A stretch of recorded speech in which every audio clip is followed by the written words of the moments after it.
Mireille Tcheoussi Robert, merci d'avoir accepté d'intervenir durant cette journée du MOC. Alors Mireille, entre autres choses, vous êtes titulaire d'un master en sciences de l'éducation, vous êtes chercheuse associative sur les questions de diversité et de genre. Vous êtes aussi présidente de l'association BAMCO.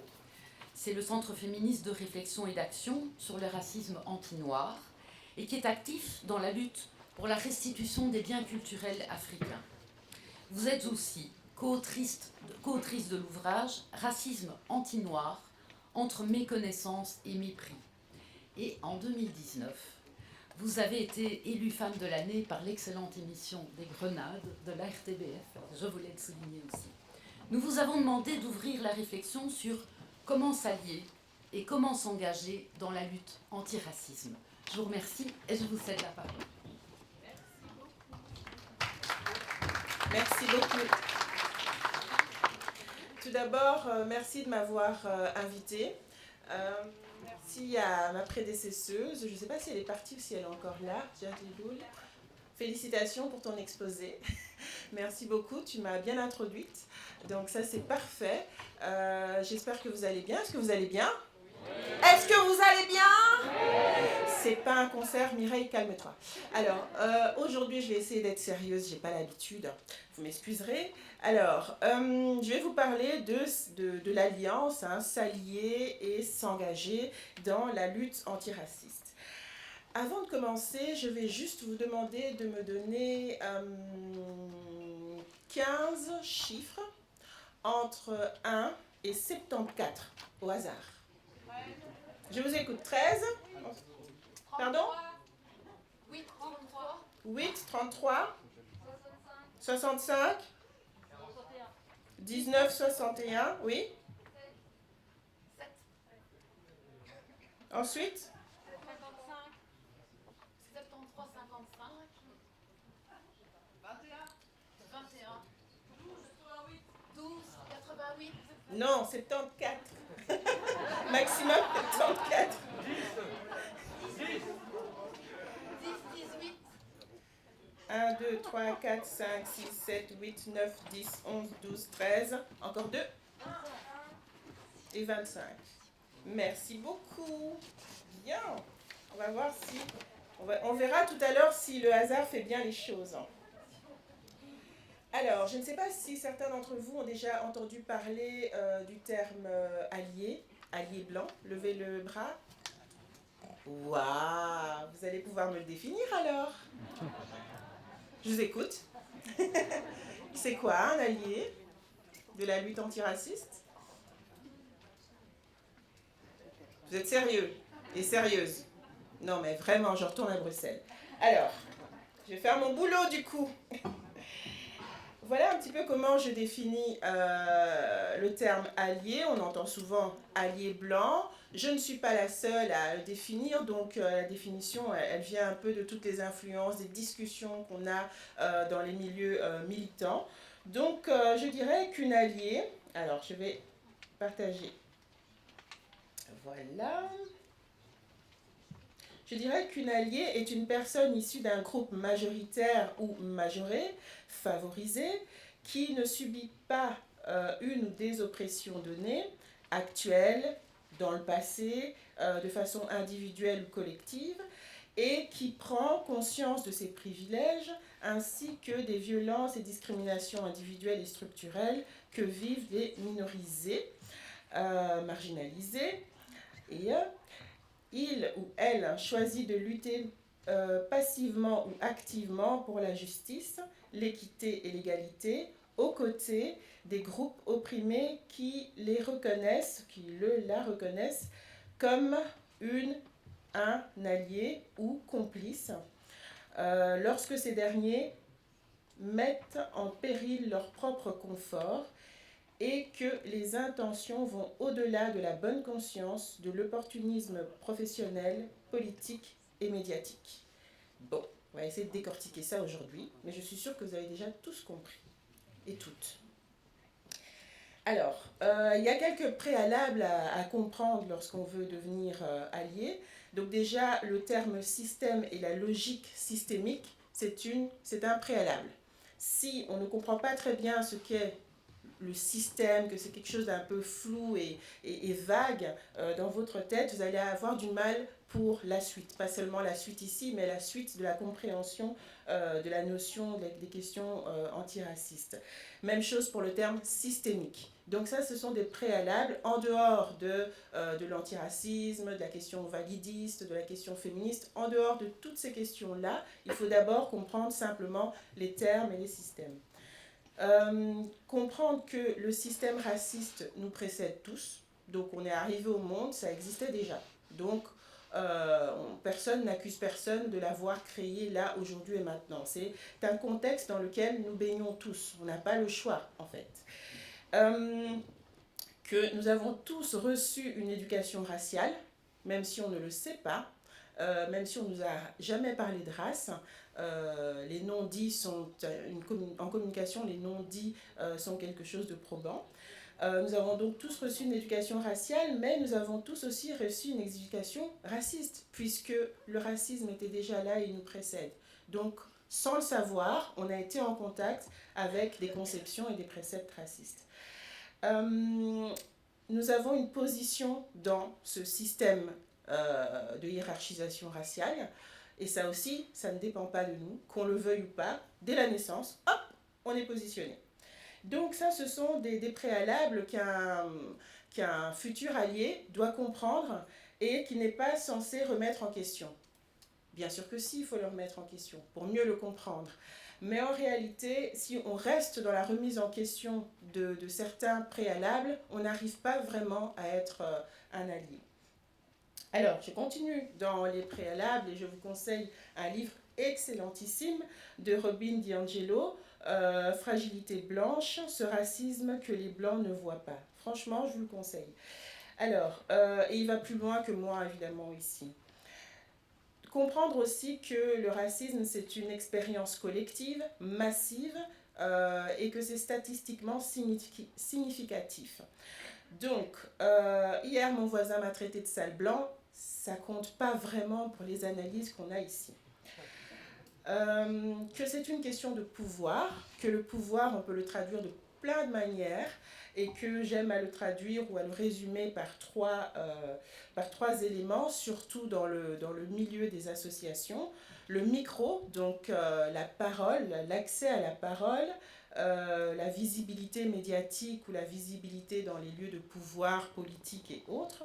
Le sceau, on voit, hein, pas le seau avec lequel je fais le ménage, le seau, et en termes de crédibilité qu'on a lorsqu'on prend cette parole, et puis le portefeuille, le nerf de la guerre, l'argent, les budgets.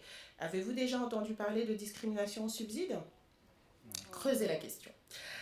Alors, privilège racial, ça aussi c'est un préalable qu'il faut connaître. Donc quand vous êtes un allié, que vous arrivez en contact, en partenariat avec des associations de personnes racisées, si vous commencez à dire oui mais moi j'ai pas de privilège, même si je suis blanche ou blanc, eh bien ne soyez pas fâchés si on vous écoute pas ou si on vous dit bah finalement on va faire la réunion non mixité, donc on t'appelle demain. Pourquoi ? Parce que c'est un préalable que les alliés sont censés avoir déjà compris. Un allié doit tenir ou une alliée doit tenir compte de l'histoire, donc ça veut dire qu'il doit connaître cette histoire. Il faut étudier à minima les systèmes d'esclavage, de colonisation, de néocolonisation, les systèmes de balkanisation, etc., etc. Il faut les connaître. J'ai déjà parlé de la systématique. Et puis, il y a la notion de cohérence et d'hégémonie du système. C'est-à-dire que c'est pas juste j'ai été discriminée dans cette institution-là, et si je vais juste à côté, je ne serai pas discriminée. Ou il y a une dame gentille là, donc là ça peut aller, et là la dame elle est méchante, ou le monsieur. Non, c'est pas ça. C'est un système cohérent où on retrouve plus ou moins la même chose partout.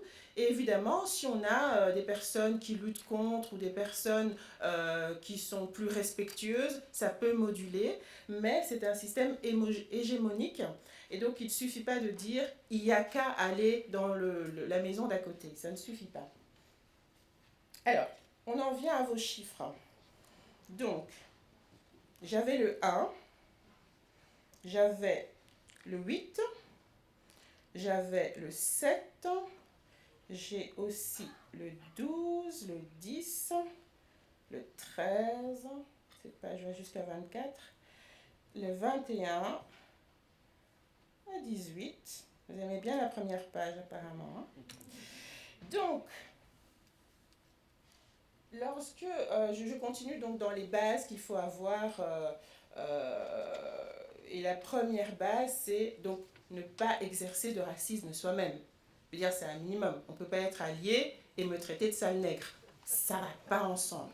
Donc, il faut vraiment travailler à cela. Alors, on le disait tout à l'heure, l'insulte raciale telle que je viens de l'illustrer, en fait, c'est le haut de l'iceberg. Vous avez tous vu Titanic, hein? À moins que vous soyez nés hier, vous avez vu Titanic. Et donc, l'iceberg, le dessus, on voit une petite crête, donc on se dit, il n'y a pas de problème, on va le contourner. Et puis après, on se rend compte que tout en bas, il y a une grosse masse et qu'on va buter vers quelque chose. Et donc, l'insulte raciale, c'est la petite crête au-dessus. Tout en dessous, il y a tout le système raciste. Et donc, du coup, lorsque on dit, oui, voilà, le comportement que tu as eu hier avec moi, je l'ai trouvé raciste, etc., eh bien, il faut comprendre que ce n'est pas du racisme anti-blanc que de pointer le racisme. Ce n'est pas non plus du racisme anti-blanc que de vous traiter de sale blanc. Pourquoi? Parce qu'il y a des prérequis. Il y a l'histoire. Est-ce que vous avez été dominé pendant des siècles? Est-ce que ce que l'on vous empêche d'avoir sur le moment va avoir un impact énorme tout au long de votre vie? Est-ce que lorsqu'on vous discrimine à l'emploi parce que vous êtes blanc, ce qui est très très rare, vous ne retrouverez plus d'emploi avant les 15, 20, 25 prochaines années? Donc il y a la question de l'impact, et ça a été dit tout à l'heure aussi, donc on ne peut pas inverser simplement la victimologie en disant oui, mais moi aussi j'ai été discriminée, donc il y a du racisme anti-blanc. C'est pas possible. J'avais le 7. Ça dit quoi? Ah oui, j'adore celui-là. Un jour, je vais à la poste et la guichetière me parle, mais vraiment d'une façon raciste, impossible. Et ma copine à côté, elle dit, en sortant de là, elle dit, mais non, c'est pas raciste, machin, etc. Mais je dis, écoute, je suis noire depuis plus longtemps que toi. Et j'ai eu le temps de voir ce que c'est du racisme. Donc, et en plus, bon, j'ai étudié la question. Donc, un allié ou une alliée n'est pas pressé, en fait, et n'est pas sûr, je veux dire, avec assurance, de dire c'est du racisme, c'est pas du racisme. Ce n'est pas à vous de statuer seul, en fait. Vous devez mettre vos arguments en discussion avec le mouvement antiraciste. Je dis bien le mouvement, parce que votre copine noire ou votre voisine noire qui habite en bas, peut-être qu'elle vous dira que c'est pas du racisme. Mais peut-être qu'elle n'a pas étudié la question. Ou peut-être qu'elle n'a pas envie de vous le dire tout simplement parce qu'après elle ne pourra plus venir prendre le thé chez vous parce que vous le prendrez mal. Donc, il vaut mieux se diriger vers des personnes qui ont étudié la question parce que la couleur de peau ou le foulard qu'on met sur la tête, ça ne donne pas une expertise sur la question raciale. Alors, on avait le 8. Réduire au silence ou menacer. Là, c'est très facile. J'ai reçu tellement de menaces de mort, moi, depuis mes années de militantisme, que je ne les compte plus. Donc, réduire au silence, ça peut aller jusqu'aux menaces de mort, vu que j'en ai reçu. Mais c'est aussi tout simplement dans l'attitude. J'ai travaillé quelque part, je ne dirais pas où. Et donc, quand je prenais parfois la parole en réunion, surtout les réunions de brainstorming, où la parole est libre et on lance ses idées et tout, quand je prenais la parole, il y avait une attitude. Une crispation, c'est certain, ou deux autres qui regardaient ailleurs, ou qui parlaient entre eux. C'était systématique. Et donc, finalement, ça me réduisait au silence. À quoi ça sert que je parle, puisqu'on ne m'écoute pas? Entre parenthèses, après, je me suis rendu compte qu'on m'écoutait, parce que quand Laurent, lui, qui est beaucoup plus clair de peau que moi, reprenait mes arguments, eh bien, tout le monde applaudissait. Oui, mais Laurent a dit, hein, Mireille, écoute Laurent. D'accord. Donc, ne pas réduire au silence, il y a plusieurs manières de réduire au silence. Alors, le 12, le 10. Le 10, plagier.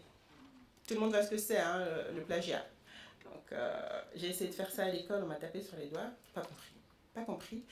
J'avais recopié des bonnes idées de quelqu'un d'autre et j'ai mis mon nom en dessous. La prof a dit non. J'ai pas compris. Ça ne peut pas se passer dans l'université, ça ne peut pas se passer à l'école, ça ne se passe pas non plus dans la vie de tous les jours. Sauf que lorsqu'il s'agit de personnes d'origine XY ou étant minorisées, comme je le disais tout à l'heure, en fait, on pense qu'on peut se permettre. Certains, je pense que vous êtes aussi en éducation permanente, où tout le monde voit ce que c'est. Eh bien, on fait parfois l'axe 3.2, enfin, très technique tout ça. On fait des articles, des analyses, etc. Et donc, on produit tout un savoir associatif qui est intéressant pour nos secteurs. Et moi, j'ai été plusieurs fois plagiée dans ces cas-là. Et donc, évidemment, je